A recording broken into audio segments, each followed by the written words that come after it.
Guys, അപ്പോൾ എന്നത്തെയും പോലെ രാവിലെ തന്നെ എഴുന്നേറ്റിട്ടുണ്ട് കേട്ടോ. അച്ഛമ്മക്ക് ചോറ് കൊണ്ടുപോകാനേ.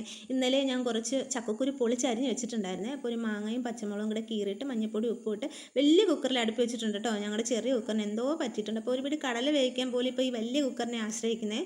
പിന്നെ കുറച്ച് പാവയ്ക്ക അരിഞ്ഞ് വെച്ചത് സവാളയും തക്കാളിയും പച്ചമുളകും കരിവേപ്പിലയും കൂടെയൊക്കെ ചേർത്ത് മഞ്ഞൾപ്പൊടി ഇട്ട് ഉപ്പ് ഇട്ട് അതൊന്ന് താളിച്ചെടുക്കുന്നുണ്ട് കേട്ടോ. ഇപ്പോൾ എല്ലാവർക്കും ഇങ്ങനത്തെ കറിയാണ് ഇഷ്ടം. ഇപ്പോൾ പാവയ്ക്ക വാങ്ങിയ മെഴുക്കുവരട്ടിയും കൊണ്ടാട്ടമൊന്നും ഉണ്ടാക്കാറില്ല, ഇങ്ങനെയാണ് വെക്കുന്നത് കേട്ടോ. അതിനിടയ്ക്ക് എൻ്റെ കൈ ഒന്ന് പൊള്ളിയിട്ടുണ്ട് ഗൈസ്, അതാ ഞാൻ ഇങ്ങനെ കാണിക്കുന്നത് കേട്ടോ. പിന്നെ ചക്കക്കുരും മാങ്ങയ്ക്കും കൂടെ അരപ്പ് തയ്യാറാക്കിയിട്ടുണ്ട്. വെളുത്തുള്ളിയും ജീരകവും കൂടെ അരച്ച് ഞാൻ ചക്കക്കുരും മാങ്ങയും കൂടെ ഉടച്ച് നല്ലപോലെ ഉടച്ച് മിക്സ് ആക്കിയിട്ട് അതും കൂടെ ചേർത്ത് കൊടുക്കുന്നുണ്ട്.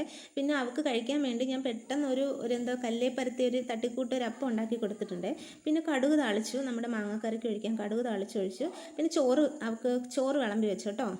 ഒരു ചെറിയ കഷ്ണം നാരങ്ങയും വെച്ച് കുറച്ച് പാവയ്ക്കായും താളിച്ചതും വെച്ച് പിന്നെ ചക്കക്കുരു മാങ്ങക്കറി ഒരു ടിന്നിലെടുത്ത് പിന്നെ നമ്മുടെ ചൂട പൊരിച്ചതും കൂടെ എടുത്ത് വെച്ചിട്ടുണ്ട്. അപ്പോൾ കൊച്ചെനിക്ക് ഉമ്മയും തന്ന് ടാറ്റയൊക്കെ പറഞ്ഞു പോയി കേട്ടോ. അപ്പോൾ ഇനി പത്രം എടുത്തുകൊണ്ട് വന്നൊന്ന് ചായ കുടിക്കണം, ഒന്ന് വായിക്കണം. അപ്പോൾ എത്രയേ ഉള്ളൂ, ഇഷ്ടപ്പെട്ട ലൈക്ക് ചെയ്യണേ, ഷെയർ ചെയ്യണേ, സബ്സ്ക്രൈബും ചെയ്തേക്കണേ. അപ്പോൾ ടാറ്റ.